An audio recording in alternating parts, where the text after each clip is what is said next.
I start in the name of Lord of the Universe, the most gracious and most merciful. I welcome to AGENTALY. I'm a property analyst. So I do total analysis of property in Karnataka. Today is my first video regarding the issues what clients are facing at the time of purchasing property. So based on my experience yesterday what I faced, I'll be sharing you what issues were with the client and what solution we got and what understanding we had done. So this is going to be my first video. Thanks to the Lord for granting me knowledge on this, and I pray to Lord for to grant us all beneficial knowledge. So knowledge is of two kind, like you can get bad knowledge also and good knowledge also. So the beneficial knowledge we are going to ask for the Lord to give us. So let me start with the topic. Client contacted me as he was telling about that he's looking for a property which is in Bangalore South. I'm not going to point out exactly where is the property. So in Bangalore South, he was telling that property is something around Begur you can consider. So he told it is a housing society site. So he was having like surety that there wouldn't be any issues as it is a housing board society. But my understanding is even housing society is a private society.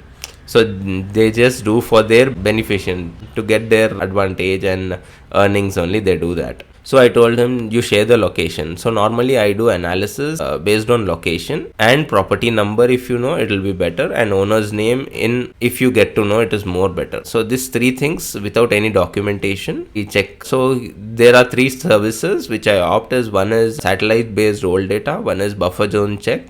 So buffer zone of lake bed, Rajakaluve, Vagu, Nala, these all buffer zones we check. So in that he had opted for the second service, and third service what we offer is only exclusively for Karnataka, total property analysis. Buffer zone we check in Telangana, that is mostly Hyderabad, and Karnataka, total Karnataka we check. So he had opted for Bangalore buffer zone check. So I asked him for the location and property number. He shared me the basic. He didn't share me the property number as it was only buffer zone check. So exactly I marked the property and I started my analysis. The thing I was finding is there is a Rajakaluve passing on the property. So it is a housing board approved property and it has got approval in 1998. So you can imagine in 1998 he's got approval. So you can see this almost here somewhere the property was. I'm not going to show exactly. So let that be in privacy. So thing was exactly ending portion. It was a 40-60 plot, and at the end of the plot there was a Rajakaluve passing on the property. But if you see visually, practically, as on date, there is no Rajakaluve, there is nothing seen there. So after total analysis, I found that there is a Rajakaluve on the property and total property is under buffer zone. And I found that was a secondary Rajakaluve.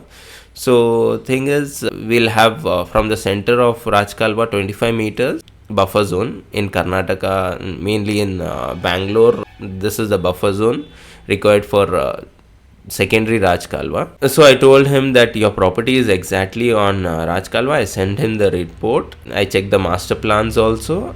All the basic things I checked. He was telling how can it be? It is a housing society plot, and how can this issue come in housing society plot? Thing is giving names like government official names, considering many of the official names in the name of government.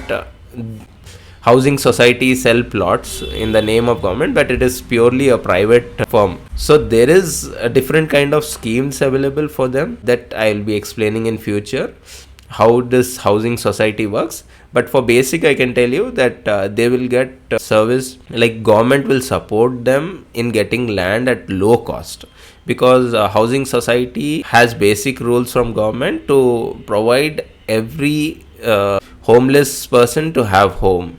So that is the concept of housing society, but it is clearly misused. As on date, it is very clearly misused.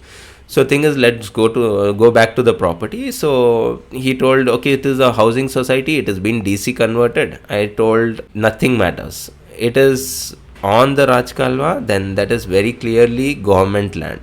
So Rajakaluve will be government land. Then I found basic things that already the Rajakaluve, what these BBMP or the department who has done this SWD or Kalwa has done it underground. On the road underground they have done, and they have hidden that totally. But thing is, today or tomorrow, and basically when we checked, we saw the notification. If there is any notification on Rajkalva part, there was no notification. If you see on that survey number exactly, but there is encroachment, but government has not notified online. So thing is, there can be two options. One, they can notify in future, and another option is there are chances it is already notified but it is not published online. You have to go offline and check on it. So this is the basic thing where he got confused, like it is like not notified, you're telling nothing. I told him that, see, it is a B kharab land. B kharab is nothing but a public land, you can tell. So there are two kind of kharab lands. One is A kharab and one is B kharab. Any day we'll explain regarding A kharab and B kharab. So it is a B kharab and public land, so it is common for all, I told. So he told, okay, so what must be the issues or what will be the issues in future? I told him clear cut, it is a government land, it will go back to government, even though if they take Rajkalva from a different route. But it is clearly there in the revenue documents that this is the land being encroached by private person. So it is very clear that there is an encroachment, and why would you pay so much of amount and purchase government land? Basic thing, you should try avoiding purchasing government land. There are lot more topics on government land, like B kharab land. There are Kaldari, Bandidari and many other kharab lands where people tend to miss that out. And not only people, it's advocates also miss that out. So that is also government land. So try avoiding to purchase any government land. So this was the topic as of today. It was basically housing society built on or encroached government land and built. Not only this is one which I have seen, there are lot many housing societies which are quite, you can see big actors house also been on Rajkalva, and different kind of issues you can see. So this kind of things where people tend to believe any housing society as a government body or something. So avoid that and understand that they are also a private sellers and they are also going to eat you up. That's all. So no one is going to spare you, save you from these things. Even advocates, many of the advocates, I haven't seen them checking on Rajkalva, and they clearly tell, this is not our topic, Baba, move away from here. We won't guide you on this. We don't have idea on this. Because thing is, there is no clarity on, official clarity on sizes of Rajkalvas. Primary, secondary, tertiary. So only by my expertise, like doing thousands of properties, I got an approximate data. Already NGT have told BBMP to bring out exact sizes of Rajkalvas, but I don't think so till date they have given this. The case is still running from NGT. So be careful.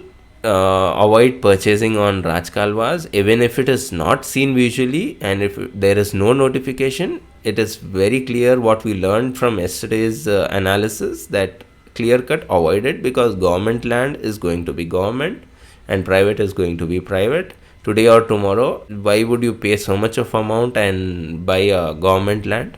It is useless. So this completes my today's first topic, and I'll be sharing regarding any of the properties in future what I face very typically wrong. So bye. Thanks for watching Agently Property Analysis. Thank you.